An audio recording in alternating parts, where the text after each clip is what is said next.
as you start eating food, you don't just fill a belly, you fill a soul. The moment you start getting mindful about what you're eating, how you're eating, and why you're eating, it starts working. Certain things taste better in certain utensils than they do in other utensils. It's over experience, but I'd love to write a book on how utensils make a difference to dish. Mythologically speaking, even in history, the Kshatriyas were not non-vegetarian all the time. They would consume meat only as they got into war, because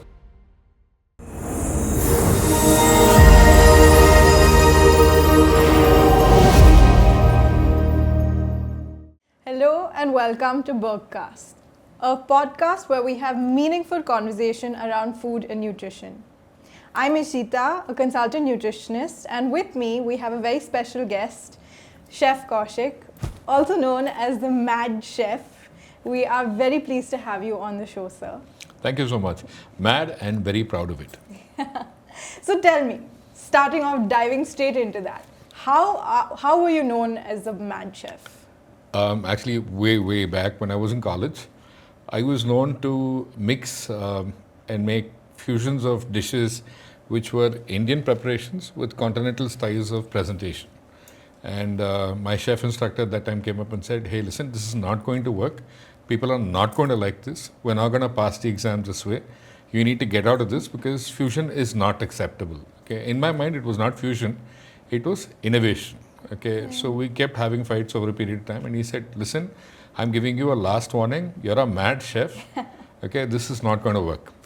I said, chef, if this works, I'm staying in the kitchen. If it doesn't, I'll switch to service or I'll switch to something else. But if I'm going to be putting food on my plate and serving it to people, I want to serve food that I want to serve, not something else. And then that kind of name just stuck because we had the chef competition. I actually got the medal. I won the prize. And he said, you know what, I give up, you are a mad chef. And that's pretty much how the name got stuck. Then subsequently, I am from Madras, which at that time used to be called Madras. So anybody who comes from Madras would have that mad name coming. So the Madras Catering College people would be called Mad Cats. Okay. Mad Chef stuck even further. So. Wow, that's a story of pure passion, right? You were like, no one else, I'm either doing it this way or not doing it at all. As you have very famous dialogues in Hindi where it's said that my way or the highway has been my way. That's so cool. So any initial or your earliest memory of when you said, okay, this is the time I want to do this in life? Actually, it was really early. I started off when I was about 5 years old. Mom had stepped out to work. I saw an Asterix in Spain comic and it had cheese fondue in it. So I didn't really know how to cook at that time, but turned the dustbin upside down, lit the stove, put some cheese in a pan, a little bit of milk, and it actually worked. So I fed it. The first person who tasted my food that I ever made was my grandmom, and she couldn't say cheese fondue. She used to call it Deshpande. Okay, so somehow that name stuck, and I would wait for my mom to leave home so I could get into the kitchen and keep doing something or the other. And over years, it kind of got to a point in time where I started enjoying myself in the kitchen much more than I did with people or with. So I've been a pretty introverted person with a lot of books around, and the kitchen. It's always been my space and my comfort zone to be at. Amazing, and it's such a beautiful and special story, so thank you for sharing. How would you describe your relationship with food then? I live to eat. I love to eat. I don't watch cricket.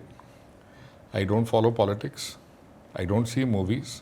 So if I'm not cooking, I'm not eating, I'm not sleeping, I really don't know what I'm doing. So. Amazing, amazing.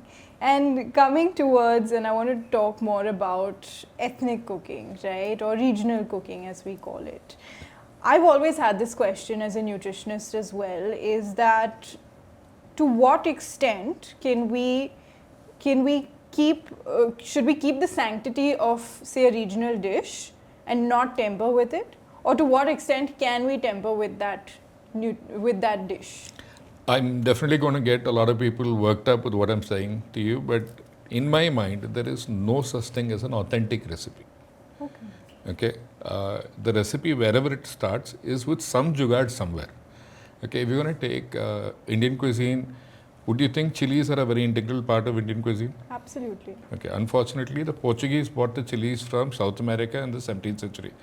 Before that, 16th century if I'm not wrong. And before that, you didn't have chilies. So imagine Indian food without chilies, Not possible. right? Indian food without tomatoes, Not possible. potatoes. Gen food possible. So Yeah. you're somewhere getting there. So when Yeah. you're looking at it, if you were to take the South Indian staple rasam, was it invented in South India? I don't know. I No. guess so. It was invented by the Zoroastrians. Oh. The Persians who came to India settled down. Those are the guys who made rasam.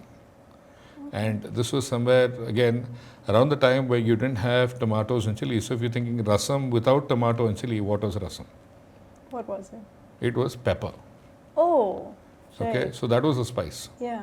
Yeah. So when you're looking that way back, when you see that authenticity was something that happened over a period of time, if it was consistently done again and again, yes, you could say it was following a certain tradition. It was made in a certain way.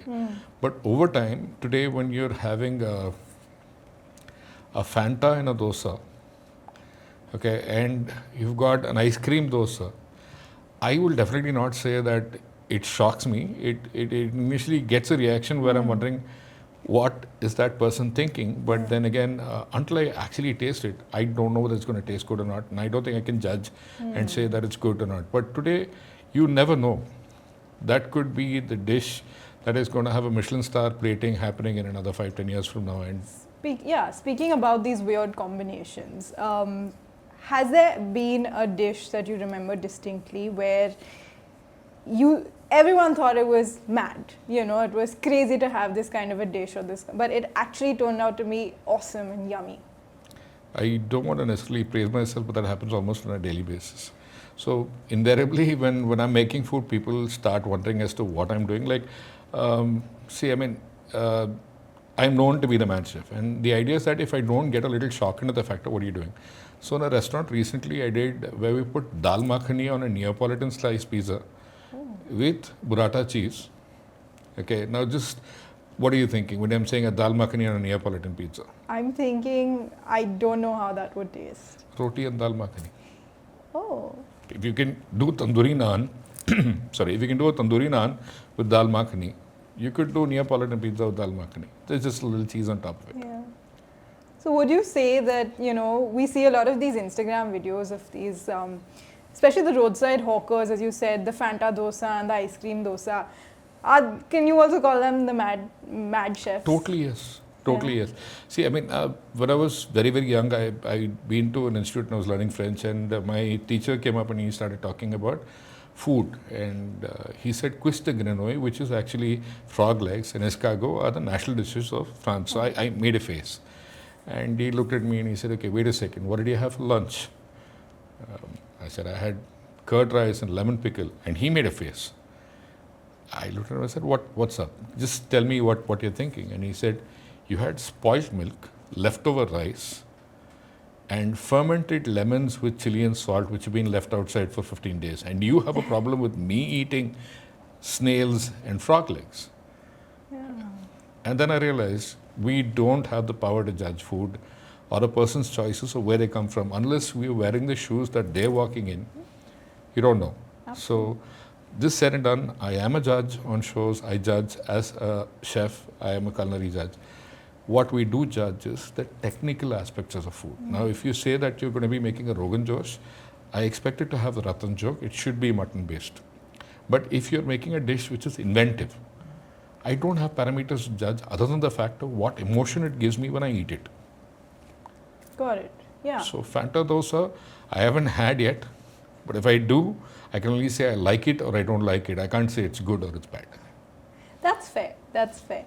And then coming again, speaking about regional dishes, I'm coming back to that, right? We have to speak about South Indian food that is loved by absolutely the entire country, is obsessed with South Indian food. What is your favorite or the most popular South Indian food that you think exists? And what is the mad chef touch we can add to make it even better? Okay, so my favorite food by far in the world is the most comforting thing that I eat almost on a daily basis is curd rice. Okay, and curd rice is just chawal dahi. Um, we make it a little thin. It's not like the heavy curd. It's a little lighter, with a dash of salt and maybe some kind of a pickle. Usually lemon pickle. Okay, that's my favorite. But I kind of grew up in a village, and this used to be eaten almost on a daily basis by my family, my granddad, my uncles, and the way they would eat it is that the rice would be cooked in a huge cooker with 3 times the amount of rice as water, and it would be brought to a mashable consistency. So you cooked, because there were about 4 or 5 large males in the house, you would end up cooking about a kg of rice. A So it's a lot. big patila of rice, and for each kg of rice there would be 1 kg of butter. I'm talking desi butter, cultured butter. We had 6 cows in the house, so butter every day was not a problem. So there would be a kg of butter put in, and then they would pour the milk and a little bit of yogurt for it to set, and this would be done at 8 o'clock in the morning, and lunch would be had at 12. So you actually had curd rice which had to be cut with a spoon. It was that thick and that fatty, and there would be about anywhere between 10 to 18 types of chutney, chamandi, tavayal, tokku, pickle kind of a setup, which would usually be freshly made, and this would be eaten on a banana leaf. We call this tala vada elai, meaning it is a really large banana leaf, about that big. Yes. Okay, and papads had to be fried. So when you say papads, you get papads in bundles of 100. Yes. Okay, one man, one bundle minimum. Okay. Okay, and like when you go to the village, people don't eat like this.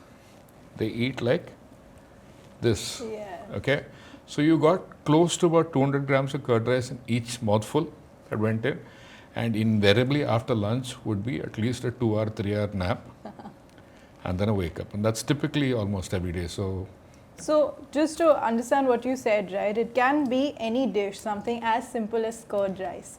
But the number one, of course, adding a few more flavors, like adding that fat may improve. It actually does.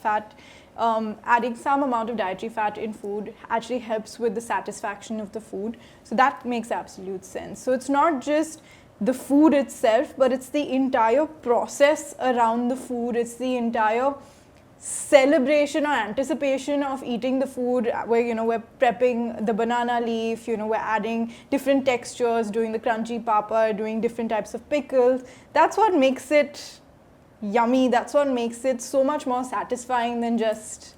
Absolutely. I mean, you're no longer eating food.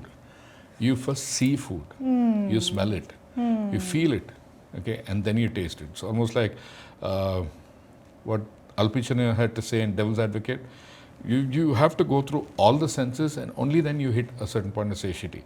So it's, as you start eating food, you don't just fill a belly, you fill a soul.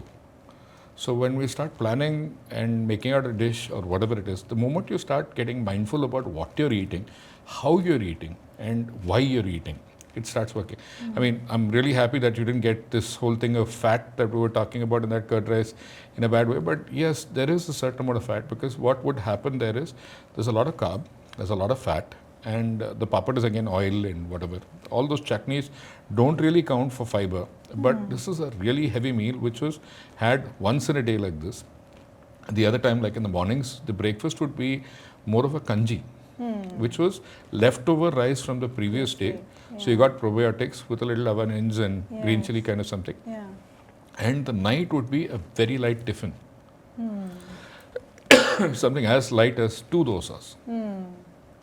Okay. So it's more to do with, again, right, as you said, from where the person comes from their traditions, the way that we eat in our house, the way that our families have eaten. It all kind of adds up to the entire experience of the food overall. And speaking about, I love what you said about how we first experience the food with all our senses. and then we eat it. And again, from a nutrition point of view, I'd actually had this conversation also with Chef Vikas, sir, and he spoke about, and we spoke about how, from a nutrition point of view, you can call it mindful eating, you can call it, improving satiety, listening to your hunger, fullness, all of those intellectual things, right? But at the end of the day, it is the fact that we are engaging our senses that is actually hitting that satisfaction part of the brain, saying, okay, I'm full, I'm satisfied, I've enjoyed this meal. And that's so important. How important is then the use of, say, like eating with our hands or eating... It's very important. I really, really appreciate the fact that a lot of people today have started understanding eating is not sitting in front of a TV or reading a book or multitasking, and it's not like loading stuff into yourself. I mean, if you were to actually sit down, focus on the food and the plate you have in front of you, feel the texture, smell, actually ingest before you start tasting. Okay, so if you were to touch the food with your hand, I really appreciate that we do that. I mean, and when you touch it, you bring it up to your mouth and you smell. Okay, and you actually started eating already. Okay, your digestive juices have started coming out in your mouth. You start looking at what's going in. The quantum of food you will eat, as opposed to you would have eaten if it was mindless eating, okay, is very, very different. Now, imagine yourself sitting down in front of a TV and watching a very aggressive show with a lot of violence and action in it. You will end up eating more food than you would if you were sit down peacefully in an ambience where there's very, very light music or something that's going on, good lighting, and you're sitting with your plate and eating, directly looking only at the food. Absolutely, sir. And to translate that into technical terms, again, right, we have different stages of hunger. And the stage that you were talking about, seeing the food, feeling a little enticed with the food, that stage of hunger is the cephalic phase, right, where it comes, where the hunger is in the brain, and that's when the gastric juices start working, and that's when, as you said, that we end up eating. It's not about eating lesser, but eating as much as our body requires, rather than being mindless and watching something and eating. What a beautiful point, sir. Another point I'd like to add over here is, I don't know if you know that, mythologically speaking, even in history, the Kshatriyas were not non-vegetarian all the time. Okay. They would consume meat only as they got into war, because consumption of meat would actually bring out a lot of aggression in a person because of the way that the food is cooked, it's handled. So they would eat meat before the war, and on the way back from the war, they started becoming vegetarian. Which is, they would start actually going into sattva, because you didn't want to come back home and try what you tried at the war with your wife. Wife wins always. So they would tone down, they would remove, and they would get all the toxins out of their systems before they actually came back home. Okay. What I also want to touch upon when we think about South Indian food, it is that South Indian breakfast, the fact that it's steamed sometimes, as you said, sometimes it's fermented. It is extremely nutrient dense. It is, some of it is context based, of course, but prescribed nutrition plans, nutrition clinics, all of these things. What is your favorite South Indian breakfast? What I should tell you about South Indian breakfast, very, very importantly, is it is not idli, it is not dosa, it is not all of those things that, because typically when you're looking at cooking, there would be a noontime meal preparation, which is when the chula would be burnt and they would be cooking. Or if you go back even further, communally food is prepared in temples. Okay. So leftovers from lunch will be put in pots with a little bit of water. So whatever grain, I'm not saying rice, because rice was brought in by the Chinese much later. Okay, so we had what we called as soru, was not necessarily rice. It was either sorghum, it was all these kind of millets, and there were a different variety of rices, but not the white rice that we see. So these grains will be put into a pot with water, let to lacto-ferment. The next day with a few onions, which typically the small onions, green chilies will be put in. You didn't have time to cook breakfast because you got up when the rooster crowed and you had to get to the villages, you had to get to farm, you had to get to work.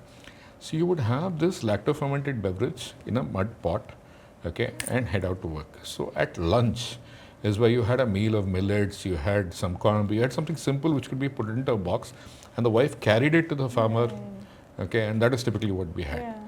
Nights would be palaharam, meaning fruits for dinner. Forage, what you foraged raw was what you ate.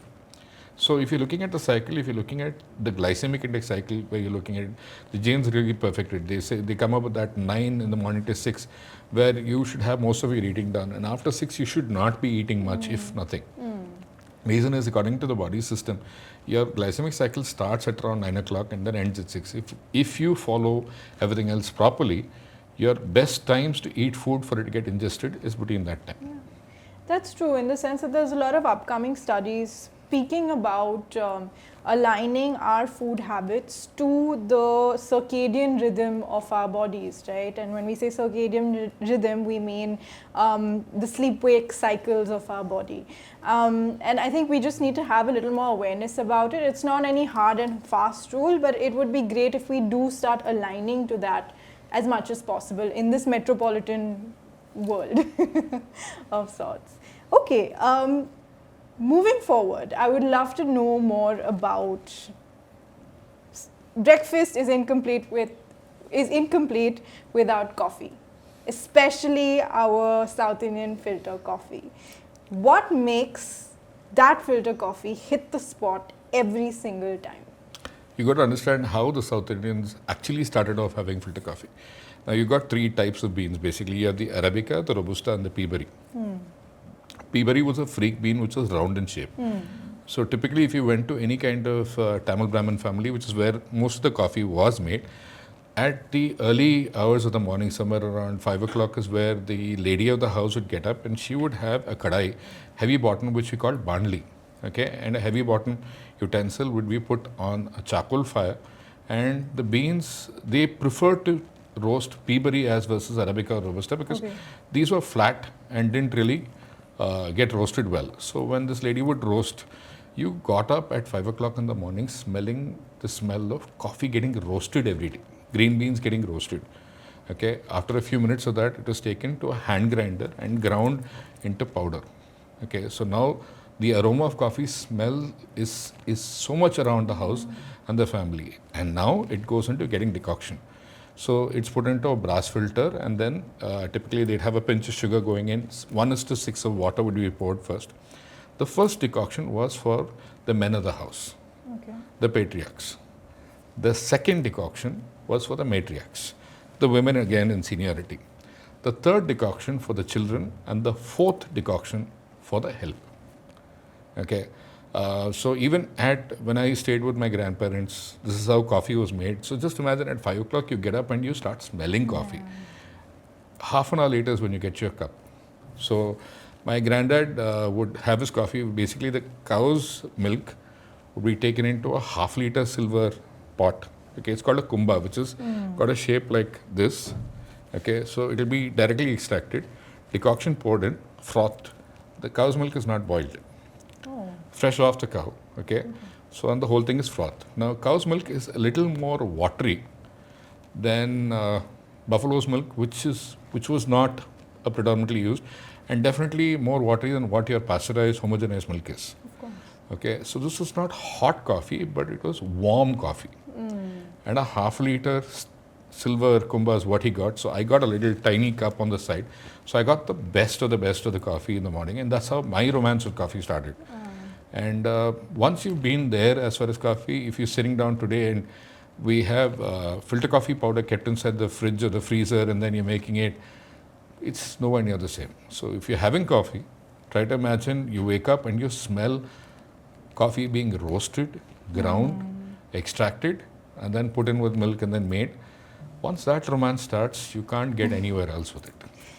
Again, coming back to the fact that food is so much more than what you just put in your mouth, right? It is the entire experience around eating or even drinking, even something as simple as a humble filter coffee, right? The anticipation around drinking that coffee, the smell of it, engaging our senses again, is what makes that coffee 10x yummier and better than a casual coffee that, you know, we don't think two minutes about before drinking. How beautiful. And any conversation would be incomplete without speaking about sambars. Okay, I have a question for you. It's sambar, not sambar. Okay, the question is, Where do you think sambar started? India? Yes? Which part? I would just be safe and say South India. It was brought to the south by the Maharashtrians. Really? Tanjavur was a palace which was ruled by the Shivaji regime for a period of time, and there is a dish in Maharashtra called Anti Dal. Okay, so he decided that Sambhaji decided to make this because he was getting a visit of a dignitary. So he basically, what he did is he was looking for kokum, he was looking for dal, he was looking for vegetables, spices, and he didn't get them. So instead of kokum, he got tamarind. Okay, and then he got tur dal and he got vegetables and whatever spices he had. So he tried to make whatever he did, and he managed, and he got a dal out. Okay, the dal was so good that everybody said sambachi dal, sambachi dal, sambachi dal, sambar. And that's how it became sambar. Now there are so many sambars. I'll try to tell you about 15 to 18 of them that I can remember. There is the Tanjavur sambar. There is a Tanjavur Jain sambar without any onions or tomatoes. There's a Tanjavur milk sambar where they actually put milk in it. Okay. Then in Tamil Nadu you have a manga sambar where they put mangoes in it. You have a Tengaracha sambar where they grind coconut and then put that in. If you start going into Kerala, you have ulli tiyal sambar. So ulli is onions, small onions, and they make that. Then there is Kerala sambar, which is the dal is really thick. And then there is tiffin sambar, which is what typically in Tamil Nadu would be had with idli, vada, dosa. So that sambar is different from what you have for lunch. Okay, and it's a little watery, it is a little spicier. Okay, because when you have it with rice as versus with your tiffin, it's a different sambar. Then there is Karnataka style sambar, there is Udupi, and there is Mysore style. Okay, you have Andhra style sambar, you have Telangana style sambar. Okay, each one is different. And now there have been a lot of things that have come in where there is a chicken sambar, there is a prawn sambar, there is a mutton sambar also. So are you saying we have around 15 to 20? 15 documented styles that I'm talking to you about. Now, just like how each house, the amount of spice, the bagar, the vegetables that you're going to put in can change. Now, I've talked about some of the styles of sambar. Now, you could have a carrot sambar, you could have a beetroot sambar, you can have a pumpkin sambar, a red pumpkin sambar, so on and so forth. So, depending on the vegetable that's going in, it changes. Like you end up with like a chicken mutton. So, you could sit down and research sambar and spend a few months on it. The permutation and combinations are endless when it comes to sambar. Absolutely. That's so interesting to know, sir. And speaking about spices, right? One thing as a nutritionist that always fascinated me was the fact that you can take that one same humble spice and you can prepare it in two very distinct and different ways, and it will give two very distinct regional foods which can be like poles apart. Could you highlight a few spices like that? Spice was not humble. Okay, which is actually why India got colonized and the world went through so many spice routes, wars, the crusades. All of this was for spice. Because if you're looking at people who don't have spice, they didn't have anything nice. So it's a very important part of our life. We have it, we grow it, we have access to it, so we know what it is. But for the people who don't, imagine what life is. So here I'm going to talk about pepper. Okay, pepper used in two ways. Now, if you're going to take pepper and when you're making a pongal with it, pepper is actually used whole in pongal.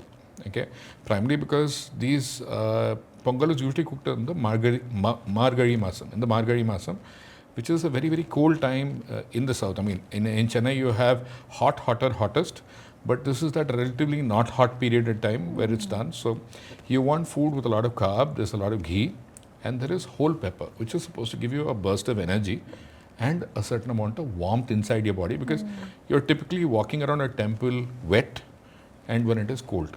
Right. Okay, so pepper is whole there. Same thing if you were to look at a pepper rasam. Okay, now here in the pongal, the pepper is put right at the beginning, it is whole. In a pepper rasam, it is put towards the end, where it is a ground powder. Once pepper is powdered, it releases all the flavor and the aroma just then and there. Okay, so if you were to put it at the beginning, the rasam will have no spice. But because it's come right at the end, it's going to be nice and spicy. So a pepper rasam is usually had when you have a cold or a cough. Right. Okay, and it's going to get you to a point in time where you start feeling better because that hot comfort food, pepper, that's going to work. Right. So even though what you're saying is that even the way in which the spice is used, right, whether it's whole or whether it's a ground or powdered, it influences the taste and texture of the Absolutely. dish. Absolutely. I mean, this is if you take garlic, for instance, if you were to take garlic and if you have minced garlic versus whole garlic, minced is going to give you more flavor than whole. So similarly, the way you grind the spice, one, the way where it is used in the dish at the beginning as whole garam masala or at the end when you put it right on top to give you the aroma and the flavor. It's used in both places. It can be used in both. So each one actually makes a difference. That's quite interesting. And speaking about spices, right? My mind is thinking, is it like, do you just go with your gut when you're cooking, or is there a method to the madness? I am going to definitely get a lot of chefs very, very upset with what I'm saying, but there is a lot of method behind the madness. It's not just that, you just come in and you throw this and you do that and then you say, Chini come, this is working, that's working. No, that's not how it is. There's a lot of science, okay? Technically speaking, there is something called a flavor wheel, okay? So which has a lot of categorizations of flavors. If you were to take chili and strawberry, they're red. Chili and strawberry. Okay? Would you put chili and strawberry together? No. It will be a beautiful combination where you could think of a chili sorbet with a dash of chili. I mean, raspberry strawberry sorbet with a dash of chili in it. It's going to give you that tang and spice. Similarly, something that will probably shock you is if I were to say, would you put onions and rose together? Never. You would. Because just imagine onions and rose are from the same family. Onions are taken, sliced fine, deep fried in oil, okay, which is brista, and is put into a Lucknowi biryani or korma with a drop of rose water and kefir water. What do you get now? That's onions and rose. Oh, that's so interesting. Yeah, and it is all according to that flavor wheel. They end up being there pretty much. Okay. And speaking about flavor, right? I think, as you said, one way of adding flavor is obviously the spices. It's the way of preparation. I'm curious to know, does the cookware matter in terms of eliciting any flavor? Absolutely. Yeah? Absolutely. I mean, depending on what, we actually have utensils that you make certain dishes in. Once you start sticking to those utensils, the dishes change. Let me give you the example of a pot of curd. Okay, now you have milk that you've set in a ceramic dish, a glass dish, or an earthenware matka. Okay, which curd in your mind would be the best one? I want to say the earthen, but only because I've seen it in earthen. Yes, because what happens with the earthenware dish is that it's porous, water seeps out, so the curd becomes thicker and it gets an earthy flavor also. So between glass, ceramic and earth, the most reactive is the earthenware, but it's also porous. And what about when we add heat into this? So for example, a cookware that is used for cooking that may actually again contribute to flavor, especially when the food is cooked in it. Absolutely. Now if you're taking the cast iron pans are coming back. Okay, yeah. Okay, primarily one, it's bringing iron back into your food. But, sorry. In my mind, the most important part is the flavor. Like if you would actually take a cast iron pan, season it thoroughly and allow for butter to melt, okay, and throw in some garlic and rosemary and start with a steak or anything that you're going to cook in, there is a flavor of the pan which will pass on. Like for instance, we do something called caramelization of onions. We call this the Maillard effect. So we slice a whole bunch of onions and then put it into a pan, and the Maillard effect is basically when you allow for sugar to start caramelizing. So it starts caramelizing, and as you see that the pan gets a lot of brown. Okay, most people have this tendency of going there with a ladle and scraping the living dickens out. That's not what you're supposed to do. You're supposed to flash a little bit of liquid in it, which we call as deglazing. It could be wine, it could be milk, it could be dahi, it could be whatever. So the whole thing just takes that caramelization out and you get a nice brown, even onion. Wow, and then at the same time, you're also not you're not destroying your cookware by going crazy with the... Not just the cookware, your health. Because if you're sitting down and scraping the pan, what are you doing? You're putting the pan into your food. Yeah. Mildly, you want the flavors to come in, you want all those Yes, but if you're actually going to be scratching and scraping, you're taking most of the negative parts of the pan into your food, which you don't want to be doing. And uh, I don't know. I mean, as a chef, that sound of the fingers on the chalkboard or someone going with that screeching sound of the spatula on the pan, it's very disturbing. And my last question to you about cookware is, does the shape of the cookware matter? Absolutely. Absolutely. Could you give an example? Let's talk kadai. Kadai sabzi will taste like kadai sabzi when it is made in a tiny, short kadai, whereas the heat is dissipated and it gives you the flavor of, and that is why cooking in a kadai is actually a style. So you have a kadai cookware, Right. right? Yeah. So now that is great suited for making something that you're going to be deep frying as the patila starts getting larger and larger, but the shape retains. Why is it curved in the base and then coming out at the top? Is because that heat has to dissipate across that. So as you go to the top, the oil is not there. So that's great for frying, sauteing. Now look at the Chinese wok. Very similar. Okay, you get pan flavor from Chinese. So the shape is a nice one. Okay, so that shape actually affects the type of food that comes from the Chinese wok. Would you think of putting something slow cooked in a wok? Oh no, no chance. Because it's flash, Right. it's done and it's out. That's also because that pan has to be thin. Okay. Otherwise, it's not going to work. If you're looking at a cast iron which is going to be nice and heavy and you're making a biryani, which is going to be a big box of, say, 5 kgs, 6 kgs, you have the mutton going in, you have the rice, you want to take a period of an hour, two, and that really makes a world of a difference. Speaking about cookware, do you have that one favorite cookware that you love? I actually have been a big fan of the Bergner cookware that I have at home, and I love that it's got those hexagonal shapes, and it's great with the tri-ply that's got. So something that I've been using for a while. Among the other various, I have a huge room of collection of utensils, antiques and pieces, which I'm researching, which, like I was telling you about metallurgy and stuff like that.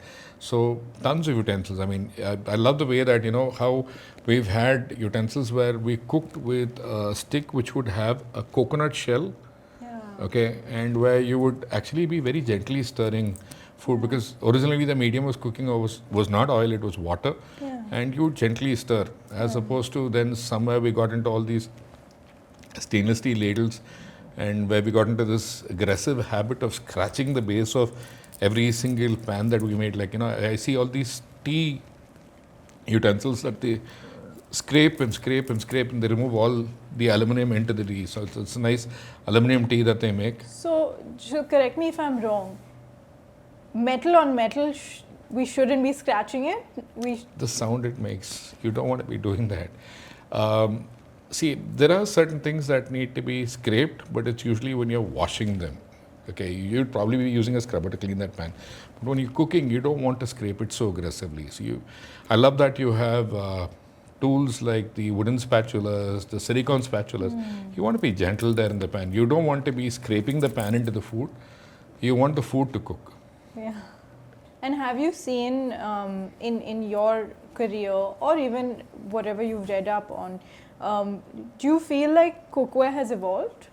Drastically. I mean, if you're looking at where we started off as cookware, we had earthenware dishes, and then it started going towards metal for durability factors. Some have stayed still to earthenware, and then it moved on from metal to copper. Copper was predominantly a metal used for a long period of time, but acid reacts, and then it went to bronze. Okay, iron. As the ages changed, each of your cookware also changed with it. Shapes changed, handles changed. Think of cookware without those plastic handles that come on your pot. Okay, today you have cookware where you're cooking in something, but the handles don't heat up. That's not how it started, though. You burnt your hand all the time on that sides of So you had a big one, and you had to use kapda or whatever to grab it. And if that kapda was wet, you burnt your hands. So the idea is that it has evolved so much so that today it's a lot easier to make something than it was at that point in time. Okay, but at the same time, some of the flavors taste way better when you did it in those traditional utensils. Again, depends on what you're making. Okay, there is a utensil for everything. Like if you're taking South India, we make we make a lot of dishes in traditional utensils. For instance, there's something called a chombu, which is made with a lead lining. Okay, and rasam comes out very well. We have a makal chatti, which is actually soapstone, and that's great when you're making butter crumb. Okay. You have kansa, which we use in big patilas when we're making a lot of dishes where it has to be non-reactive. Acid, pickle, all of these things, kansa is good. So, So you also have to have that knowledge of what cookware with, not you, but a layperson like us. We also need to have that knowledge of what works with what, or in terms of the acidity, what material reacts with what. I really wish there was a book that said everything, but it's not this. Part of it is what you gain as experience. You start understanding that certain things taste better in certain utensils than they do in other utensils. Okay. It's over experience, but I'd love to write a book on how utensils make a difference to dish. We'll be So- waiting for that one. So, wow. So we actually spoke so much. I think we've just to round up everything we've spoken about. We started off with speaking about your journey, how you were called the mad chef. Speaking about again cultural foods, right? South Indian foods, and how it has such a special place in everyone's heart. But I think one of the most important parts of South Indian food, as you highlighted, was not just the food and the dish.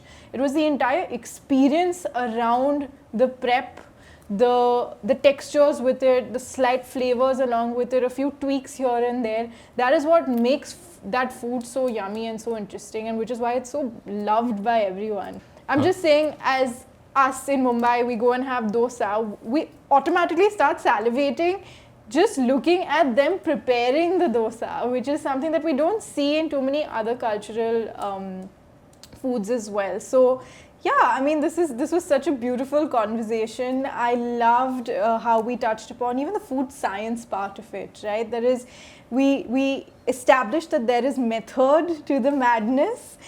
I think what you bring forward to food is that creativity that makes the chef truly a class apart, sir. And thank you so much for being with us. And do you have anything to tell our BergCast listeners? Actually, no, I think we should have longer conversations to talk about utensils. You just give me that idea that someone has to write about utensils, and there are so many utensils in India, and someone's going to talk about them. So that's what I'm taking out of this. Thank you so much. Thank you.